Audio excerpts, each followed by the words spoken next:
Os irmãos, alguma criança perdeu uma garrafinha dessa aqui. Espero que tenha sido uma criança, né? Tenho muita esperança nisso.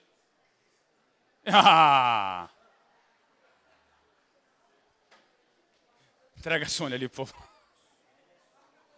É marcador de texto. Vocês são pessoas maldosas. Pessoas difíceis de se lidar, rapaz. Não atrapalha a vida da Soninha, não. Muito bem, meus irmãos. É muito gratificante a gente, como igreja, estar junto e poder, nessa manhã maravilhosa, dia espetacular que Deus preparou, parar tudo para ouvir a palavra dele, para ouvir a voz daquele que transforma, que ministra o seu poder e realiza em nós cada vez coisas maiores e mais extraordinárias. Se tem algo que a gente nunca pode perder de vista, é o poder do Evangelho. Gente, quando a palavra é pregada, há um poder que se manifesta pelo Espírito Santo de Deus, que transforma homens comuns, pessoas normais, em gente excepcional. Porque o tesouro do Evangelho, ele é transportado, ele é portado em vasos de barros como nós. Nós somos frágeis, mas aquilo que nós carregamos conosco, a mensagem do Evangelho, ela é transformadora. E só tem como o tesouro que dentro de nós está em vaso de barro ser acessado quando há em nós quebrantamento. Enquanto a gente não se quebranta, o tesouro está lá. Ele permanece lá, só que inacessível. E é impressionante quando a gente olha para a Bíblia. Um belo dia Jesus encontra Pedro. E tudo que Pedro queria era uma boa pesca. E ele pesca tanto peixe que está afundando 2 barcos. E Jesus fala para ele, olha, daqui para frente, você vai ser pescador de homens. E ele deixa as redes na praia e segue o Senhor para uma vida extraordinária. O Senhor, ele encontra o apóstolo Paulo na perseguição. Está ali naquele sufoco todo. Jesus se manifesta a ele e fala, agora você vai ver como é bom sofrer por amor do meu nome. E ele então deixa a vida de perseguidor para se tornar então servo do Senhor. Mateus, ou Levi, ele está na coletoria de impostos, ali, inimigo do povo de Deus. E Jesus fala, segue-me, e ele deixa tudo e se torna um escritor bíblico. Ou seja, o poder do Evangelho, ele transforma a gente. Só que a gente acha que só fica nos personagens da Bíblia. Eu me lembro da história, e essa é uma história real, de um pai que viveu no alcoolismo, que teve um processo familiar difícil, e a esposa aguentou aquele negócio todo, e um belo dia esse pai se converte, e ele começa a ir para a igreja com o filho dele novo, e ele indo para a igreja de mão dada com o filho. Quando ele passa em frente ao bar que ele costumava frequentar, um dos frequentadores, ex-companheiro de copo, vira para ele e fala, fulano, você vai para onde? Ele disse, eu vou para a igreja adorar o meu Senhor. E o amigo de copo virou para ele e falou, agora você aprendeu a fugir da realidade, né? Você então se meteu dentro de uma igreja dessa, fizeram uma lavagem cerebral em você. Não foi isso? O que você está vivendo não é uma verdade, é um sonho. E ele ficou meio sem graça. E o filho dele, 7, 8 anos, virou para o amigo dele e falou, tio, faz favor para mim. Ele pode falar, não acorda meu pai não. Se é um sonho, eu quero viver esse sonho com ele. Porque hoje eu tenho um pai em casa, que anda comigo de mão dada para me levar para a igreja, e que é uma bênção na minha vida. Gente, o Evangelho é isso. Arranca o cara da bebida, da droga, do adultério, da pornografia, da prostituição. O Evangelho tira a gente de uma vida vazia, despropositada, e nos torna padrão de testemunho, para que o mundo ouça, saiba e considere que há Deus sobre essa terra. É isso que o Evangelho faz. E esse poder está aqui, na manhã de hoje, para me transformar, para transformar você, para transformar cada pessoa que ouvir essa palavra. Esse poder que faz com que os outros achem que é um sonho, porque não conseguem atingir, ele está entre nós. O que nós precisamos é abrir então o coração, para que essa palavra se cumpra na nossa vida. Como isso então? Vamos aí para a palavra de Deus, Atos capítulo 4. a partir do versículo número 8. Muito bem.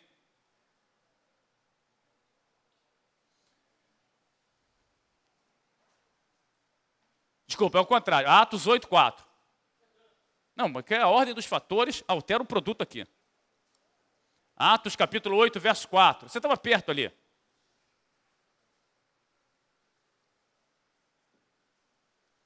Muito bem. A palavra diz assim: mas os que andavam dispersos iam por toda parte anunciando a palavra.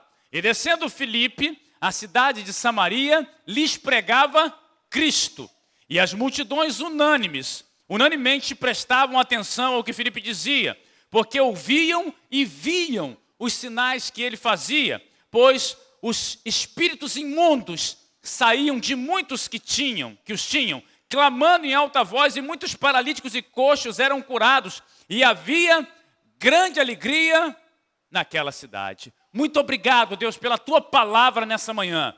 Esse poder que alcançou Samaria está sobre venda da cruz nessa manhã. Esse poder que faz com que vidas sejam transformadas e impactadas está entre nós. Seja bem-vindo, Senhor, e opera tuas maravilhas em nome de Jesus. Amém. Pois bem, meus irmãos, quando a gente olha para esse texto aqui, a gente percebe que o poder do Evangelho nos torna homens, mulheres, jovens, crianças, adolescentes, que Deus tem prazer em usar. E é legal isso, você vê já no versículo número 4 lá. Olha o que acontece no verso 4 aqui. Mas os que andavam dispersos iam por toda parte anunciando a palavra.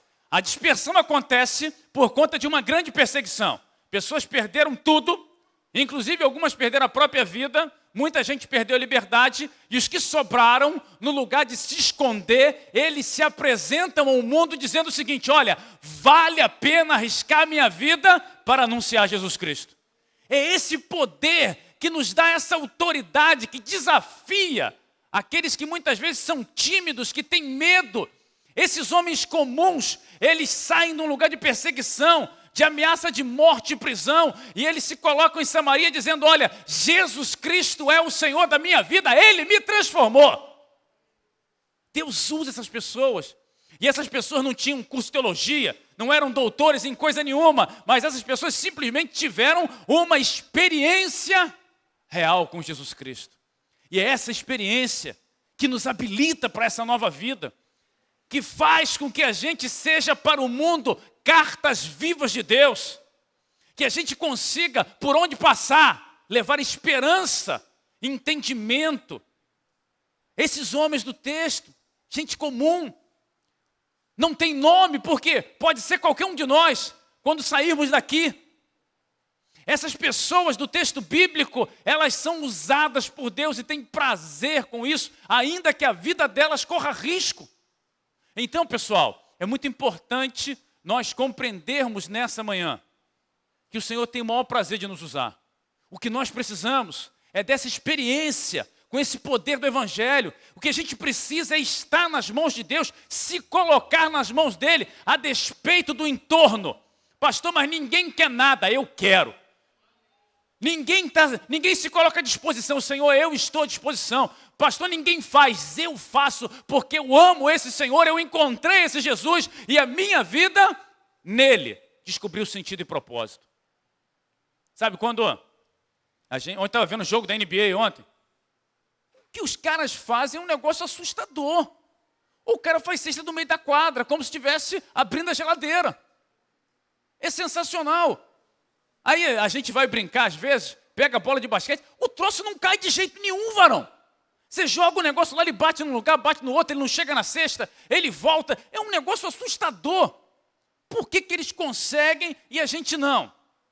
Os caras nasceram com DNA para isso, treinaram, sei lá. Mas a verdade é que uma bola de basquete na mão deles tem uma utilidade, vale milhões, movimenta o mundo inteiro.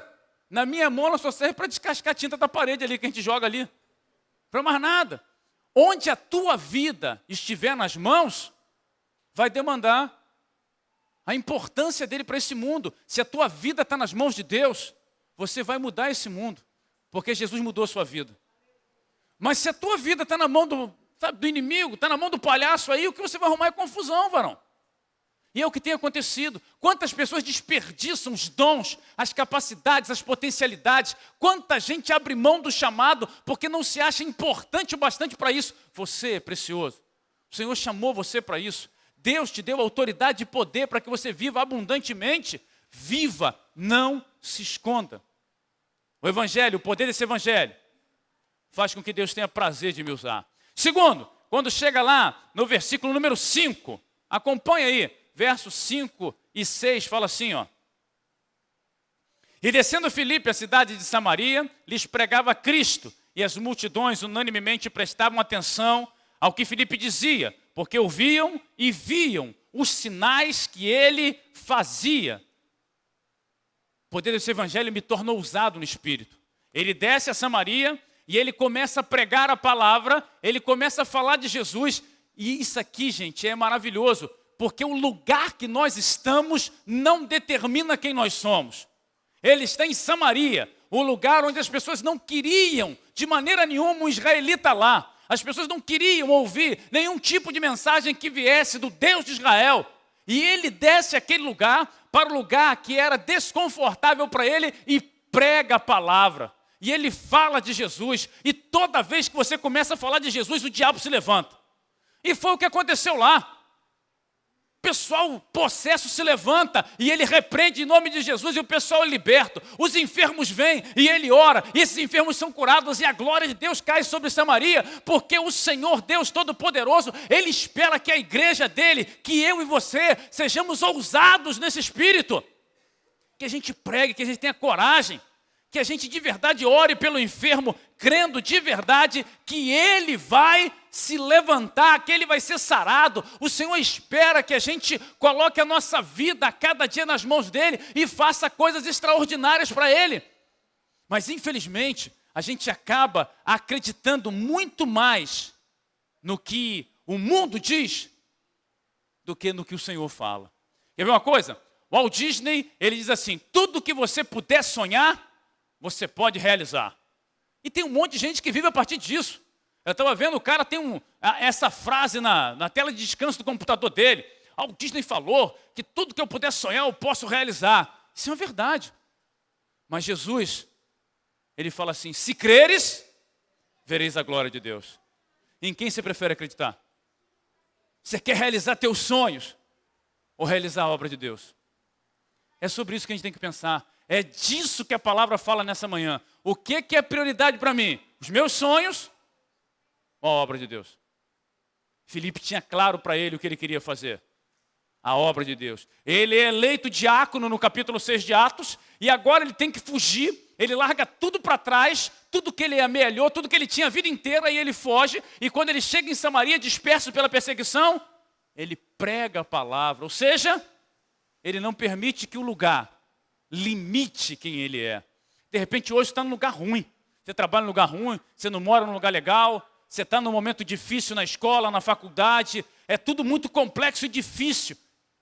Lá é o teu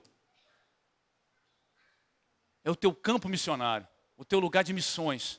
É lá que Deus quer fazer coisas extraordinárias. E conta comigo e com você. Ele conta com a gente, acredite nisso. Não fique preocupado, não. Não. Deixa a turma à vontade aí, Vinícius. Pode deixar, não me atrapalha, não. Eu gosto delas aqui. Perto de mim são melhores. Não se preocupe. A gente precisa fazer do lugar que a gente está esse campo missionário. Senão não vai, gente. Deus envia alguém. Deus já enviou você, varão. Quer mais quem? Mas nesse lugar não tem ninguém. Ué, você é ninguém por acaso? Filipe entendeu que era com ele. E as coisas aconteceram. Por que o poder do evangelho não acontece na gente? Porque a gente não crê. Eu olho e vejo pessoas comuns como nós, fazendo coisas extraordinárias, sendo usadas por Deus. Eu vejo um homem ousado no espírito para pregar o evangelho num lugar inóspito para ele. O texto segue, quando chega lá no verso 8. Olha o verso 8, fala assim, o verso número 8. E havia grande alegria naquela cidade. O poder do evangelho transforma pessoas, transforma famílias, transforma bairros e transforma a cidade. Samaria é o lugar da maldição. Desde quando o povo é levado cativo para o Egito, o samaritano é tido como alguém de segunda categoria, sem valor, alguém que Deus esqueceu. E nesse momento aqui, o texto fala que aquela cidade que vivia de tristeza, que vivia de lamento, aquela cidade que tinha uma autoestima depreciada, agora ela é impactada por uma onda de alegria tão forte, tão tremenda, que a cidade mudou. A cidade foi transformada, foi sacudida. E sabe, ninguém começou a ganhar mais, não teve nenhum tipo de mudança, ninguém fez uma maquiagem, ninguém passou asfalto em lugar nenhum, não. Foi a presença desse evangelho poderoso naquela cidade, que sacudiu a cidade, que mudou aquele lugar. Gente, quando você olha para a sua casa, às vezes você pensa, minha casa não tem jeito, se esse evangelho entrar lá, ele vai mudar a tua casa. Você olha para a tua vida e fala, eu não tenho jeito. Se esse evangelho entrar na tua vida, muda a tua vida. Só que a gente quer o combo, não é? A gente quer a questão da embalagem e não do conteúdo. Você quer ver uma coisa? Na cidade do Rio de Janeiro, no estado, o pessoal começou aquele processo de unidade de polícia pacificadora. De onde eles tiraram isso? Bogotá, na Colômbia. E o que acontece? Eles não levaram em conta, eles não colocaram na equação o avivamento que teve lá. As cadeias ficaram vazias. Não foi porque o Xandão soltou todo mundo. As cadeias ficaram vazias porque o povo se converteu e parou de cometer crime. O povo abriu o coração para Jesus e a cidade foi sacudida pelo evangelho. O evangelho caiu lá de um modo tão extraordinário que, um avivamento. E aí tudo muda. E a gente quer a embalagem. Não, se fez lá, vamos fazer aqui também. Não é assim, gente. Deus trabalha em cada lugar, de cada maneira. E Ele está esperando a gente se levantar para ser usado por Ele. Para ter essa ousadia no Espírito, a fim de que a cidade seja transformada. Deus tem prazer em transformar a minha vida, a minha cidade, a minha casa. Ele tem prazer de transformar o país inteiro. Mas Ele espera que nós nos levantemos para viver o Evangelho. É só isso. Não tem nada muito elaborado nem complicado, não. É só viver o reino de Deus. E o texto, ele termina no verso 7, quando diz assim, pois os espíritos imundos saíam de muitos que os tinham, clamando em alta voz, e muitos paralíticos e coxos eram curados. O poder do evangelho, ele nos salva. Aqueles homens não eram só curados no corpo, sobretudo eram curados na alma. E esse talvez seja o grande mal dos nossos dias. A gente quer uma cura rápida para o corpo. E a alma continua doente. O que adoece esse corpo é a alma, gente. E muitas vezes a gente não se dá conta daquilo que tem que ser tratado primeiro. Primeiro o coração. Quanta gente amargurada, que guarda ressentimento, raiva mesmo de alguém. Eu não suporto fulano, eu não quero ver fulano. Gente, você só está fazendo mal a você. O outro não está nem aí. Eu lembro que naquele dia eu falei nunca mais. Gente, não atrapalha coisa nenhuma na vida do outro, só na sua. A raiva, o ressentimento, a mágoa é um veneno que você toma esperando que o outro morra. O outro está nem aí para você. Quanto mais raiva você tem do outro, mais bonito o outro está. E o cara ainda posta um negócio no Instagram para te aborrecer. Tá vendo? Não me paga, está viajando. Escuta isso aí. E os caras estão preocupadão com você. Ele vai responder sua mensagem, fica tranquilo. O problema da gente é que a gente esquece o que é prioridade. Porque, gente, aquilo que é tão importante para você hoje, a sua beleza, seu dinheiro, o lugar que você mora, tudo isso vai passar. Mas o que você vai apresentar a Deus é a tua alma. E o poder do evangelho, antes de qualquer coisa, ele torna a tua alma aceitável diante de Deus, através de Jesus Cristo. O evangelho entrou em Samaria, porque gente como nós foi usada para levar esse evangelho lá. A ousadia de Filipe produziu naquela cidade uma grande alegria, como nunca antes eles tinham vivido. E eles foram salvos. Na manhã de hoje, esse evangelho poderoso, transformador, é pregado entre nós aqui. E a pergunta que eu preciso fazer é, antes de qualquer coisa, você quer entregar a sua vida a Jesus? O Espírito Santo falou com você, esse Espírito que transformou, que sacudiu Samaria, ele está aqui e ele falou com você? De repente chegou afastado, desviado do caminho, as perseguições afastaram você, mas o Espírito Santo está tratando contigo. Você quer voltar para Jesus? Quer entregar a vida a Ele? Eu estou aqui para orar por você. Eu não posso fazer isso por você, mas eu sei que esse evangelho que transformou Samaria pode transformar a sua vida, a sua casa, pode transformar o lugar que você estuda, que trabalha, mas tudo começa com o coração que se abre para o Senhor. Onde você estiver no auditório, levanta a sua mão. Pastor, eu quero entregar minha vida a Jesus. Eu ouvi a palavra essa manhã e eu preciso desse Jesus. Eu não posso voltar para casa para viver como eu vinha vivendo até hoje. Onde você estiver, toda a igreja está de cabeça baixa agora, ninguém está olhando para você. É você e Deus. É você. A gente espera que alguém faça por nós. Ninguém vai fazer por você. A palavra foi pregada. E isso é pessoal e intransferível. Deus abençoe você, meu amigo. Quem mais? Uma pessoa já abriu o coração. O Espírito Santo certamente ministrou a outros também. E compete a gente, como aquele povo de Samaria, se permitir ser salvo pela pregação da palavra. Há mais alguém? Eu quero orar por você. Mais alguém foi tocado, alcançado? Se Deus falou contigo, não endurece seu coração não. Ah, mas eu não sei o que vai acontecer amanhã, pastor. Também não sei. Mas o que eu sei é que Jesus hoje quer te salvar, quer te trazer de volta. Há mais alguém? Deus abençoe a senhora também aí. Há mais alguém? Vou orar com vocês já, peraí. Há mais alguém aí? Se Deus está movendo o teu coração, não endureça não. Não tente justificar, racionalizar. Ah, eu não vou por causa de fulano. Fulano está indo para o céu e você está se perdendo, varão. Abra o coração. Se renda. Há mais alguém? Quero orar por vocês. Você pode vir aqui? Vem cá para a gente orar, por favor. Você que levantou sua mão, vem aqui, eu quero orar contigo. Quero abraçar você aqui.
Sejam escritos no livro da vida, que eles sejam salvos, sejam plenos, que eles tenham alegria da tua presença e que voltem para casa para impactar esse mundo com a verdade desse evangelho. Pai, muito obrigado por essa manhã. Recebe, Deus, a nossa gratidão em nome de Jesus.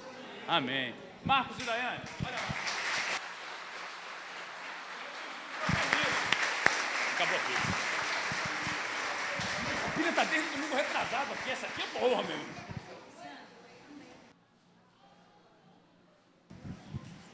Vamos orar. Tem mais. Como é que é o nome?